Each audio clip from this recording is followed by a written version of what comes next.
We doing problems 1.16 and 1.17 in the book. So let's go ahead and get started. 1.16 says decibels are logarithmic measures for power ratios as described in equation 1.64a. Sometimes similar formations used to express non-power measurements in decibels. As an example, calculate how many decibels of hamburger meat you would need to buy to feed 2 hamburgers each to a group of 100 people. Assume that you and the butcher have agreed on the unit, 1/2 pound of meat. The amount in 1 hamburger as a reference unit. So the reference unit is, so first let's write our knowns, right? So let's do our knowns over here for this problem. This problem is pretty simple. So knowns. What they told us is they said 1/2 pound of meat per 1 hamburger, right? And what they want us to compute is how many decibels of hamburger would we need to feed 2 hamburgers each to a group of 100 people. So we need to feed 2 hamburger each to 100 people. And the question is, how many decibels? Many decibels. This is a simple conversion problem, not too difficult. So let's start with what we have. 1/2 pound meat, right, per hamburger. And then here on the bottom we have, actually let's do this. Let's make it a little simpler. So we have 1/2 a pound of meat per 1 hamburger. And so then we want to do 2 hamburgers each. So we're going to do times 2 hamburgers. Hamburgers.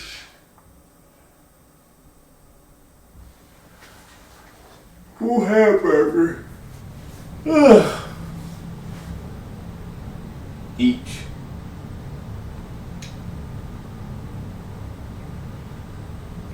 For 1 person. 2 hamburgers for 1 person, and then there's 100 persons. Right, so the persons are going to cancel here, the hamburgers are going to cancel here, and left with 1/2 pound of meat. So we get 100 times 200, so this is going to end up being, let's go ahead and do this. So it's going to be 1/2 pound of meat times 2 times 100, right? That's going to end up being 200 divided by 2, that's 100 pounds of meat, right? And so if this is our scale here, where 1/2 pound, this is our unit measure, 1/2 pound of meat is 1 hamburger, then how many decibels of hamburger meat do we need? Well, we need 100 pounds of meat, which is the same thing as equal to X here, X hamburgers. And this X hamburgers is going to be equal to 200. Because every 1 hamburger is 1/2 pound of meat. So 100 is 200 is 100 is 1/2 of 200. And so this would be your ratio here, 100 pounds of meat per 200 hamburgers. Now, if it was a traditional dB scale, like how we do voltage and current, it'd be 20 dB.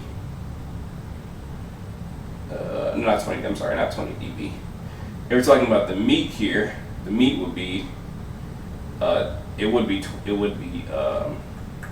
20 dB of a pound meat, because 20 dB is the same thing as 10 squared, or 10 over 20 divided by 10, same thing as 10 squared, which is 100. So it'd be 100 pounds of meat. But here they just want us to calculate this ratio here. So we did 1/2 pound meat is 1 hamburger, same thing as 100 pounds of meat is 200 hamburger. And so we calculated that ratio there, and that's what they were asking for us, because dB is a ratio itself. And this was our reference unit, so we converted the reference unit over to here. So we need 100 decibel pound meat for 200 hamburgers. Now let's move on to question 1.17. The theme says, consider the Butterworth low-pass amplitude response given in equation 1.65. So question A, find the value n such that HF squared is constant to within minus or positive 1 dB over the range. Absolute value of F is less than or equal to 0.9 times FU, which is the cutoff frequency. The upper cutoff frequency. So let's go ahead and write our knowns here. So that's our knowns. We have a Butterworth filter, which is a type of filter that approximates a low-pass filter. It's one of the many different types of filters. There's a family of filters that the Butterworth filter belongs to, but it's just one approximation to an ideal low-pass filter. And so here we have a Butterworth low-pass filter, and we want to make sure that this value here is within plus or minus 1 dB over F is less than or equal to 0.9 FU. Okay, so let's start with that. This is our first part. It's part A, and then we'll come back and do part B later on, and we'll talk about part B. But here A, right? A says, so let's write the equation actually for a low pass, for a Butterworth low pass filter, how it looks. So it's 1 over the square root of 1 plus F divided by FU to the 2n power, where n is the order of the filter. So order has to do with the amount of components, or if it's a digital case, and I guess the number of coefficients that you have in the filter. But here, if it's an analog filter, it'd be the number of components you're going to have, and if it's digital, it's the number of coefficients you're going to have. And so here, n is the order, and FU is the cutoff frequency. So that's the point where we want the function to be a 3 dB cutoff frequency. 3 dB below whatever the gain is in the pass band. There's different ways people discuss that, but usually, you know, if your function is 0 dB, which is 1, that means it's going to be constant, and 3 dB is where it falls off, about half the power, and that's really constant kind of thing that's used all throughout communications and systems all over, analog and digital systems. 3 dB. It's just a good marker or reference point that a lot of people kind of standardize to use. Okay, so here this is our function, right? So we want to compute where h of f squared is within a minus or plus 1 dB, right, over this range. So I'm going to consider that this computes to 0 dB. So when we plug in, or basically in our pass band, so let me show what I'm saying here. So we have a low pass filter, right? And we'll just draw it like that, maybe. Actually, let's do it a little more accurately. So we're gonna have some ripples and it's gonna fall off, things like that, right? So let's say this is our 3 dB point, right? This is where this is the 3 dB point, or FU, right? This is our cutoff frequency, at which point all frequencies after that are gonna be attenuated beyond 3 dB. And so here, this is our pass band right here, right? This is our pass band. In the pass band, we're going to have a rippling. We're not going to have a gain that's flat and constant, right? That's what's called an ideal low-pass filter. So this is an ideal low-pass filter, right? It has this infinite cutoff, infinite downslope, right? This infinite downslope is just a sudden jump from one frequency to the next cutoff frequency, and then it's just all the signals beyond that are attenuated 100% perfectly. That's not realistic. That's not how life works. It's more like this, where you have some sort of gain, and in this, it was called the pass band, and the gain's not constant. It's fluctuating or rippling, or has some spikes at different frequencies. It might be frequency dependent. And so what they're saying here is they don't want these rippling or these kind of spikes to go beyond beyond 1 dB of what the gain should be in the pass band. So let's say the gain here is 0 dB, right, which is 1. Well, we don't want it to go above, so if we don't want it to go below minus 1 dB, this would be 0 minus 1. So we want it to be greater than 0 minus 1 dB. So the passband gain. We want it to be greater than 0 minus 1 dB, but less than, because it's within, less than 0 plus 1 dB. So we don't want the gain to go too high, but we don't want it to go too low. So we want it to remain within 0 minus 1 and 0 plus 1 dB. So we have to set this function equal to, I guess, minus 1 dB here and positive 1 dB. So let's go ahead and compute that, right? So let's erase this and compute this function here, the square of this function actually within minus 1, positive 1 dB. And we're going to do this in linear form, I believe. Right, here we go. So,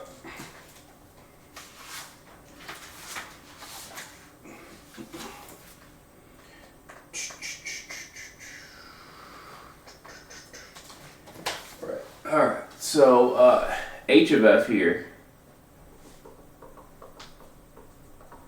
So let's say h of f squared, right, is going to be equal to this function. So this function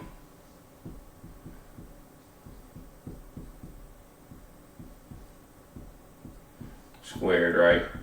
So this square is going to cancel the square root. So in the end, we're going to get 1 over 1 plus f divided by f of u 2n, right? And we want to set that equal to minus 1 dB and positive 1 dB. So the thing is, we're going to do this in terms of, linear, and then we can convert back to, we're going to do this in linear. So what I'm saying from linear is dB is a logarithmic scale function. So right, 10 dB for example, and 20 dB are 100 times apart.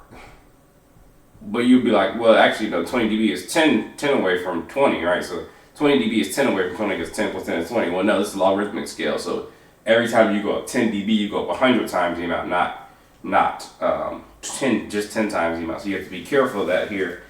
And when you do dB, you usually only add and subtract dB. Here we're doing some multiplication and some other functions, and so we want to make sure this computation is done in linear form. So we go from dB to linear, right? For us, we want it 10 to the minus 1 dB, so it'd be 10 to the minus 1 divided by 10. This is the linear form of minus 1 dB, and then positive 1 dB is going to be 10 to the 1 divided by 10. You just put this dB over 10, and then you figure out what 10 to that power is, and that's what the linear form of it is. So now we need to set this function equal to it here. So let's go over here, and let's set it equal to 10 to the minus 1 over 10 is equal to 1 plus f over fu divided by 2 to the n, and 10 to the 1 over 10 is equal to 1 over 1 plus f divided by fu to the 2n power. Okay, here we can substitute. We know that f here is going to be less than or equal to 0.9 fu, right? So we can substitute f in for 0.9 fu because it's less than or equal to. So if we set f equal to here and take all the f's less than that, then this will remain true. So here we're going to set f equal to that. So let's go over here. Say 10 to the minus 1/10 is equal to 1 over 1 plus 0.9 fu over fu, the 2n power. And the same thing for this one. Positive 1 over 10, 1 over 1 plus 0.9 fu over fu to the 2n power. Now let's simplify these. So I'm gonna just erase some of this. Give myself some space here. But what we're gonna do is multiply this on both sides. These FU's are going to cancel, right? So it's just 0.9 to the 2n power. Same thing down here. So you get 1 plus 0.9 to the 2n power. You're going to, let's go up here.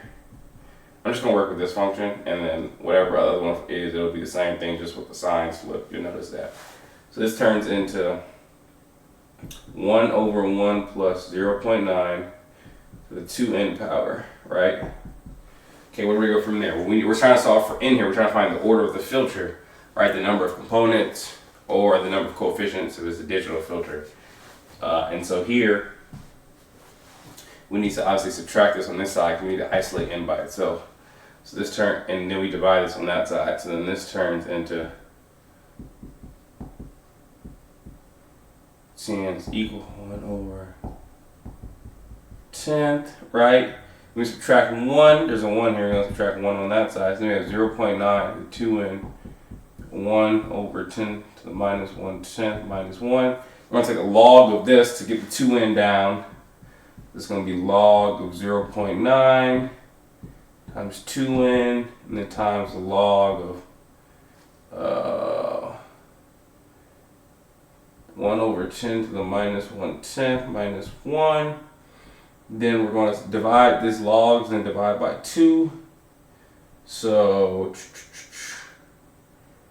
this is n is going to end up being the log of 10 minus 1 divided by 2 times log of 0.9. All right, and now we need to put this in the calculator to compute this. Let's erase this. Just erase this down here. Just erase all of that. Okay, so after putting this in the calculator, we get that n is around. So n is around 6.453. Go so on and so on, right? Other decibels places. But a filter order is usually an integer number, and so I'm going to take the ceiling of this and say that n has the number of coefficients or number of elements in the filter needs to be at least 7. So this is a 7th order filter, 7th order Butterworth low pass filter. And so that's about around what you would expect here. Butterworth filters have different trades off. The higher order you get, the steeper roll off and things that you may want or get from the filter. It just requires more elements and more digital, more coefficient, more computations. So that's all fine and dandy. So we computed that to have a Butterworth low pass filter where this criteria is satisfied for these frequencies, and then the pass band no bigger pass band ripple than minus or positive 1 dB. We need at least a 7th order Butterworth low pass filter. So that's pretty smooth. That one's not too bad. Now let's do part B. Part B says, show that as n approaches infinity, the amplitude response approaches that of an ideal low pass filter. Okay, so let's go back to the function one more time. Let's go back to it. This is the equation, right? This is the equation for the Butterworth low pass amplitude response, right? So let's go ahead and write it out one more time for you. So this is the Butterworth low pass response. It's F divided by FU, not FU guys, sorry. Butterworth. Here is the amplitude response. Let's go ahead and do the HF squared, which is our magnitude, right? That gives us 1 over 1 plus FU to the 2n power, which we showed in the previous example, right? Now they said it's show as infinity, so as n goes limit as n goes to infinity of this function, FU to the 2n power. I'm not going to be very verbose or robust about this. I'm just going to do it simply how I think about it. As this power approaches infinity, right? So as this goes to infinity, right? So we have 1 F over FU is some integer value. We're not sure what it is, but it's gonna go to the power of infinity, right? So some integer, let's just say a, the power of infinity. Right, anything to the power of infinity, given that it's above 1, here we're assuming that this function evaluates to some cutoff frequency above the value of 1, even though it can be normalized to be in between 0 and 1. Let's just assume that it's above 1, so let's say it's 20 hertz, for example. So it'd be 20 hertz raised to infinite power. Well, that's infinite. Anything raised to infinite power is something raised to a very large number. That's going to be represented as a very large number. So here at the bottom we end up with 1 plus infinity. Well, anything, infinity added plus anything is going to be more infinite things. This is really just a big number. This is a really big number. Plus 1 is an even bigger number. So now it's 1 over infinity. 1 over infinity evaluates to 0. So you see that as n goes to infinity here, the magnitude response evaluates to 0 dB here for some value, some cut off frequency point, right? So 0 dB, or 0 just in general, is essentially what this would be. It's a straight pass. In the pass band, you get flat gain, no ripples, no spikes, no nothing. And then you get a very rapid fall off, right? An infinite fall off, an infinite roll off, right? An infinitely steep roll off. And then you just get all attenuation beyond a certain frequency. And this would be our FU here, right? And so this is essentially what it wants to show. It showed that as n goes to infinity, this function approaches the ideal low pass filter. We showed that it does, right? Because we decided FU is some integer, where FU is just a chosen cutoff frequency above F.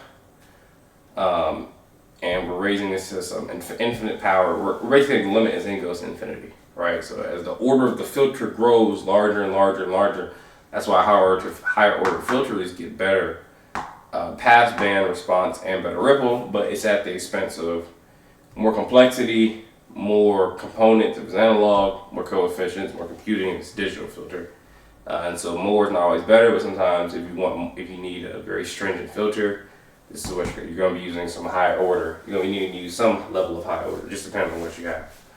So this is how you would do this. Go back doing this problem, and that was all I had for today.